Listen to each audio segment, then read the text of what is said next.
Anxiety यानी बेचैनी की सिम्टम्स और सॉल्यूशंस के सफ़र में आपका स्वागत है। आज हम सिम्टम्स 26 से 30 तक की बात करेंगे। अगर आपने हमारे पिछले एपिसोड्स नहीं देखे तो पहले उन्हें ज़रूर देखें, जिसमें हमने सिम्टम्स 21 से 25 तक को कवर किया है। ऊपर आई बटन पर क्लिक करके देख सकते हैं या आपको नीचे दिए गए डिस्क्रिप्शन बॉक्स में भी लिंक मिल जाएंगे। आइए इन सिम्टम्स को डिटेल में समझते हैं, उनके इलाज के बारे में जानते हैं और असली ज़िंदगी की कहानियों से समझते हैं। शुरू करते हैं सिम्टम 26 से, गलत सूंघने और चखने का एहसास। कभी कभी एंग्जाइटी की वजह से लोग गलत सूंघने या चखने का एहसास महसूस करते हैं, जो उलझन और परेशानी का सबब बन सकता है। सेंसरी ग्राउंडिंग तकनीक्स और माइंडफुलनेस की प्रैक्टिस से असली और कल्पना किए गए एहसासात में फ़र्क करने में मदद मिलती है। जैसे कि मुस्कान, एक तजुर्बाकार बोटेनिस्ट, अपने रिसर्च के दौरान फैंटम फ्लोरल यानी काल्पनिक खुशबू का वहम और कड़वे स्वाद का अनुभव करने लगी। शुरू में हैरान थी, उसने माइंडफुलनेस प्रैक्टिस की और अपने बगीचे में सेंसरी एक्सपीरियंसेस अनुभवों पर ध्यान केंद्रित किया। इसके अलावा उसने अपनी कुकिंग में असली स्मेल्स एंड फ्लेवर्स को पहचानने जैसे ग्राउंडिंग तकनीक्स का अभ्यास किया, जो उसके दिमाग को असली और काल्पनिक के बीच अंतर करने में मदद की।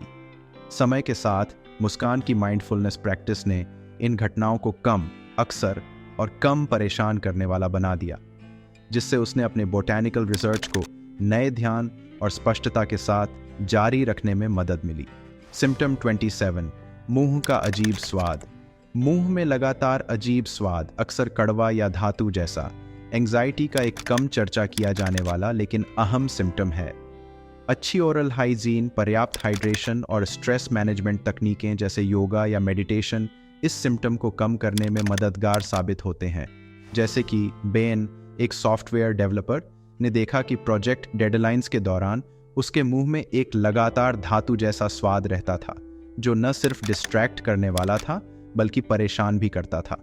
इसका समाधान करने के लिए उसने अपनी ओरल हाइजीन की रूटीन को बेहतर बनाया और अपने लाइफस्टाइल में रोज़ाना मेडिटेशन और पानी पीना शामिल किया। ये बदलाव न सिर्फ धातु जैसे स्वाद को कम किया, बल्कि उसके स्ट्रेस को ज़्यादा असरदार तरीके से संभालने में भी मदद की, जिससे उसका ध्यान और काम पर प्रोडक्टिविटी बढ़ी। Symptom 28, depression. एंग्जाइटी के साथ डिप्रेशन भी हो सकता है, जिसमें लंबे समय तक उदासी, दिलचस्पी का नुकसान और कम एनर्जी शामिल होती है। रोज़ाना व्यायाम, पौष्टिक आहार और काउंसलिंग की मदद लेना डिप्रेशन से लड़ने के लिए असरदार तरीके हो सकते हैं। जैसे कि एमिली, एक हाई स्कूल की टीचर, वह अपने डिप्रेशन के साथ साथ एंग्जाइटी से भी लड़ने लगी। इससे उसकी पढ़ाई और निजी जिंदगी पर काफ़ी असर पड़ा। उसने छोटे छोटे कदम उठाए, जैसे मॉर्निंग वॉक और संतुलित आहार। प्रोफेशनल मदद की ज़रूरत को पहचानते हुए उसने काउंसलिंग सेशंस भी शुरू किए। कुछ महीनों में इन मिला जुला एफर्ट्स से उसके मूड, एनर्जी लेवल्स और एंग्जाइटी और डिप्रेशन को संभालने की क्षमता में बहुत सुधार हुआ। सिम्टम 29, सामाजिक तन्हाई। एंग्जाइटी लोगों को सामाजिक गतिविधियों से अलग करके अकेला कर सकती है। स्ट्रक्चर्ड सामाजिक एक्टिविटीज़ और थेरेपी में शामिल होना सामाजिक सेटिंग्स में कॉन्फिडेंस रिबिल्ड करने में मदद करता है। आलिया, एक ग्राफिक आर्टिस्ट, अपनी एंग्जाइटी के कारण अपने दोस्तों और परिवार से खुद को अलग करते हुए पाई। उसने थेरेपी अटेंड करना शुरू किया और एक लोकल आर्ट क्लब ज्वाइन किया, जो सोशल इंटरेक्शन के लिए एक स्ट्रक्चर्ड और सपोर्टिव एनवायरनमेंट प्रोवाइड करता था। धीरे धीरे ये कदम उसकी सोशल सेटिंग्स में कॉन्फिडेंस वापस लाने में मददगार साबित हुए, उसके तन्हाई के एहसास को कम किया और उसकी ओवरऑल वेलबीइंग को बेहतर बनाया। सिम्टम 30, नशे की लत। एंग्जाइटी से बचने के लिए ड्रग्स या अल्कोहल की तरफ मुड़ना एक आम लेकिन नुकसानदेह तरीका है।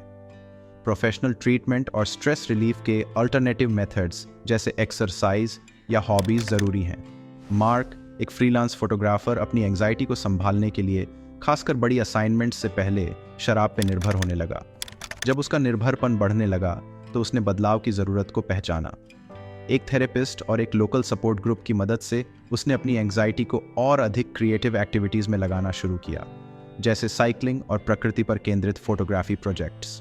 ये एक्टिविटीज़ न सिर्फ उसने अपने निर्भरपन को दूर करने में मदद की, बल्कि उसके काम में नई गहराई और क्रिएटिविटी भी लाई। हमने सिम्टम्स 26 से 30 तक का सफ़र किया है, हर एक के यूनिक चैलेंजेस और सॉल्यूशंस के साथ। अगर आप इन सिम्टम्स से रिलेट करते हैं या अपने कुछ स्ट्रैटेजीज शेयर करना चाहते हैं तो कमेंट्स में ज़रूर लिखें। आपकी कहानी किसी और की मदद कर सकती है। हमारे अगले एपिसोड का इंतज़ार करें, जहां हम और भी सिम्टम्स और सॉल्यूशंस एक्सप्लोर करेंगे। आज के एपिसोड पसंद आया हो तो लाइक, शेयर और सब्सक्राइब करें। आपका साथ हमारे इस सफ़र में बहुत अहमियत रखता है।